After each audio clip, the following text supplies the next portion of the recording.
Hello दोस्तों, कैसे हैं आप सब। आज की इस वीडियो में हम जानेंगे कि हिंदू विवाह अधिनियम 1955 की धारा 13 के अंतर्गत पत्नी अपने पति से तलाक किन आधारों पर ले सकती है। तो आज की इस वीडियो में इसी बारे में जानेंगे। तो चलिए फटाफट वीडियो शुरू करते हैं। मेरा नाम राहुल सिंह और आप देख रहे हैं एडो हेल्प अस। दोस्तों, अगर आप इस चैनल पर नए हैं तो चैनल को सब्सक्राइब कर लीजिए, बेल आइकन को प्रेस कर लीजिए, क्योंकि इस तरीके की वीडियो मैं अक्सर आपके लिए लाता रहता हूँ। दोस्तों, हिंदू विवाह अधिनियम की धारा 13 की उपधारा 2 के अनुसार पत्नी को तलाक के कुछ विशेषाधिकार प्राप्त हैं। यहाँ पर आपको बता दें कि इन विशेषाधिकारों की संख्या 4 है। 4 ऐसे आधार हैं जिन पर केवल पत्नी द्वारा तलाक की अर्जी प्रस्तुत की जा सकती है। आपको बता दें कि यह अधिकार विवाह के पक्षकारों में केवल पत्नी को प्राप्त हैं तथा इन आधारों के अंतर्गत पति तलाक की अर्जी प्रस्तुत नहीं कर सकता है।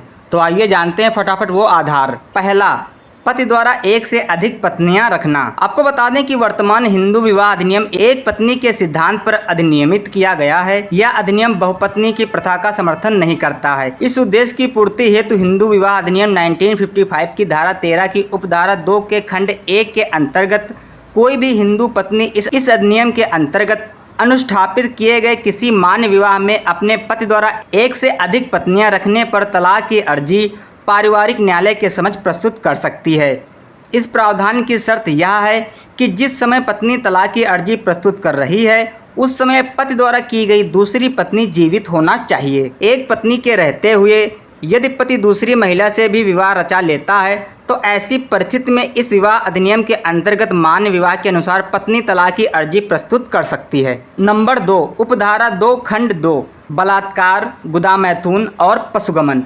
बलात्कार, गुदामैथुन और पशुगमन तीनों गंदी मानसिकता से जुड़े हुए अपराध हैं तथा विभत्स स्वरूप के हैं।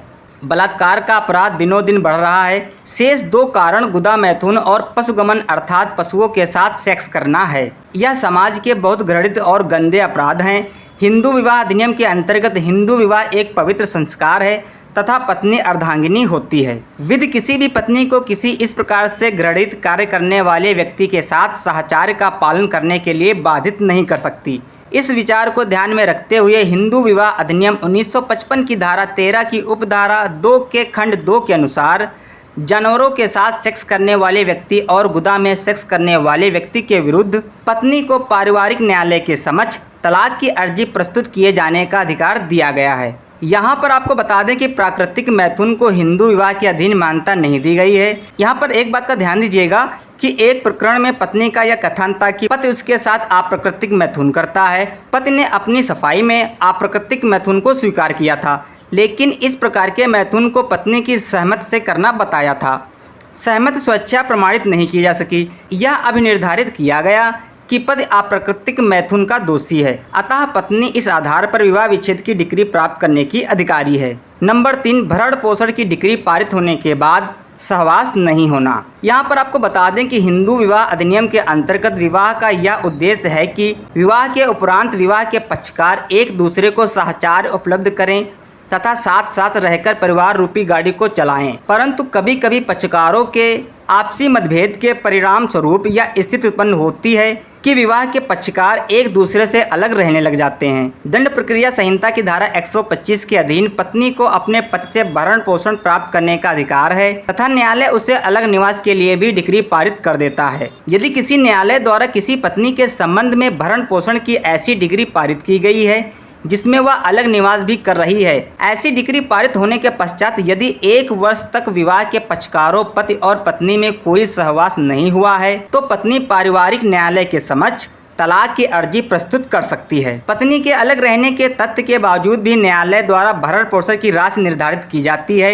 1 वर्ष तक पक्षकारों में सहवास का प्रारंभ नहीं होना यह तय करता है कि पक्षकार इस बंधन से स्वतंत्र होना चाहते हैं। फिर भी इस आधार पर तलाक की अर्जी प्रस्तुत करने का अधिकार पत्नी को ही दिया गया है। भरण पोषण की डिक्री पत्नी के पक्ष में पारित होने के दिनांक से 1 वर्ष या उससे ऊपर की कालावधि में पक्षकारों के मध्य सहवास का नहीं होना चाहिए। इस अवधि में पति पत्नी के बीच सहवास नहीं होता है तो पत्नी को इस आधार पर वर्तमान उपखंड के द्वारा तलाक का अधिकार दिया गया है। इस उपखंड के अधीन पत्नी द्वारा तलाक की अर्जी प्रस्तुत की जाती है तथा उससे तलाक होने पर भी पत्नी का भरण पोषण बंद नहीं किया जाता है। भरण पोषण तो ज्यों का त्यों चलता रहता है। नंबर 4, बाल विवाह के आधार पर। यदि किसी स्त्री का विवाह 15 वर्ष की उम्र से पूर्व कर दिया गया है तो ऐसी स्त्री 18 वर्ष तक की आयु प्राप्त करने के पूर्व न्यायालय के समक्ष तलाक की अर्जी प्रस्तुत कर सकती है। किसी हिंदू स्त्री को इस अधिनियम के अंतर्गत होने वाले विवाह में बाल विवाह से संरक्षण दिया गया है। ऐसा विवाह आयोजित करना धारा 5 की उपधारा 3 के प्रावधानों का उल्लंघन होने से इस अधिनियम की धारा 18 के द्वारा दंडनीय अपराध है। पत्नी को यह अधिकार है कि वह चाहे तो 18 वर्ष की आयु प्राप्त करने पर विवाह को यथावत रखे।